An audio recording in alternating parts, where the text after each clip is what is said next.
നിലമ്പൂർ ഉപതെരഞ്ഞെടുപ്പിൽ അഖില ഭാരതീയ ഹിന്ദു മഹാസഭ LDFന് പിന്തുണ പ്രഖ്യാപിച്ചുവെന്ന വാദം തള്ളി ഹിന്ദു മഹാസഭയുടെ കേരള അധ്യക്ഷൻ സ്വാമി ഭദ്രാനന്ദ.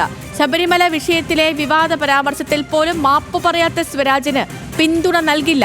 ഹിന്ദു മഹാസഭയുടെ പേരിൽ ചിലർ LDFനൊപ്പം നിൽക്കുന്നത് സ്വരാജിനുള്ള പണിയാണ്. അത് മുസ്ലിം വോട്ട് ലഭിക്കാതിരിക്കാനുള്ള ശ്രമമാകാം. സ്വാമി സ്വരൂപിനെ ഇറക്കിവിട്ടത് BJP ആണോ എന്ന് സംശയിക്കണം. നിലവിലെ ട്രെൻഡ് അനുസരിച്ച് ജനങ്ങൾക്ക് താല്പര്യം ആര്യാടൻ ഷൗക്കത്തിനോടാണെന്നും സ്വാമി ഭദ്രാനന്ദ ന്യൂസ് മലയാളത്തോട് പറഞ്ഞു. LDFന്റെ കാര്യത്തിൽ, സ്വരാജിന്റെ കാര്യത്തിൽ ഞാൻ ഇറങ്ങിയ ഒന്നും പറയാത്തതിന്റെ കാരണം നിങ്ങൾക്കെല്ലാം അറിയാം. മാളികപ്പുറത്ത് അമ്മയുടെ സ്ഥാനമാണ് അയ്യപ്പൻ മാളികപ്പുറത്ത് അമ്മയ്ക്ക് കൽപ്പിച്ച മധുര മീനാക്ഷിയുടെ പ്രതിരൂപമാണത്. അപ്പോൾ അതുമായി ബന്ധപ്പെട്ട വിവാദം ഒരുപാട് നമ്മളുടെ ബഹുലക്ഷം അല്ല കോടാനുകൂടി ഹൈന്ദവരുടെ മനസ്സിലൊരു വേദന ഉണ്ടാക്കിയ ഒരു തന്നെ. അതിന് അദ്ദേഹം ഒരു മാപ്പ് പോലും പറഞ്ഞിട്ടില്ല. LDFന് പിന്തുണ പ്രഖ്യാപിച്ച് വന്നതിൻ്റെ പിന്നിൽ കുറച്ചുകൂടെ ആധികാരികമായി ചിന്തിക്കുകയാണെങ്കിൽ അത് ഈ പറയുന്ന സ്വരാജിനിട്ടുള്ളൊരു പണിയാണ്. സ്വരാജിന് പണി കൊടുക്കാൻ വേണ്ടി തന്നെയാണ് അവർ വന്നിരിക്കുന്നത്.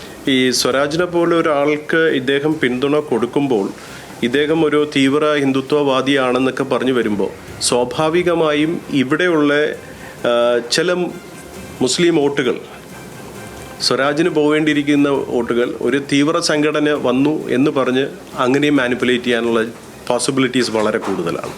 അപ്പം ഇയാളെ ഇറക്കി വിട്ടത് BJP ആണോ അതോ മറ്റേതെങ്കിലും ഗ്രൂപ്പാണോ എന്നുള്ളത് സംശയിക്കുന്നുണ്ട്. കാരണം BJP ഇപ്പോൾ ഒരുപാട് നെറികെട്ട കളികളാണ് രാജീവ് ചന്ദ്രശേഖറിൻ്റെ നേതൃത്വത്തിൽ ഇവിടെ കളിച്ചുകൊണ്ടിരിക്കുന്നത്.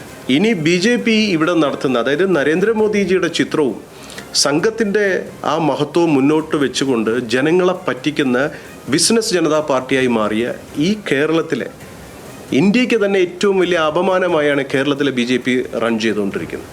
ഇതിനെ കംപ്ലീറ്റ് എക്സ്പോസ് ചെയ്ത് യഥാർത്ഥ ധർമ്മം എന്തെന്ന് കാണിക്കേണ്ടത് ഒരു പഴയ സ്വയം സേവകൻ എന്നുള്ള നിലയിൽ അത് തുറന്ന് കാണിക്കുക എന്നുള്ളത് മാത്രമാണ് നമ്മുടെ ഉദ്ദേശം. ഉമ്മൻചാണ്ടി എന്ന് പറയുന്ന അദ്ദേഹത്തിനെ ഞാൻ ബഹുമാനിക്കുന്ന പോലെ തന്നെ ആര്യാടൻജീനെ ഞാൻ ബഹുമാനിക്കും. കാരണം അദ്ദേഹം ഒരു തീവ്ര വർഗീയ ഇസ്ലാമിസ്റ്റോ അല്ലെങ്കിൽ ഒരു മതത്തിൻ്റെ ഭാഗമായി നിൽക്കുന്ന ആളല്ലേ.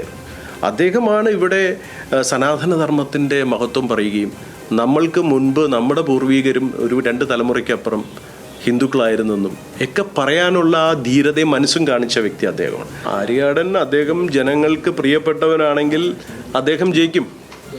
അദ്ദേഹം ഇപ്പോഴത്തെ ട്രെൻഡ് അനുസരിച്ച് നോക്കുകയാണെങ്കിൽ പോലും അദ്ദേഹത്തിനോടാണ് ആൾക്കാർ അദ്ദേഹത്തിന് താല്പര്യം പ്രകടിപ്പിച്ചിരിക്കുന്നത്.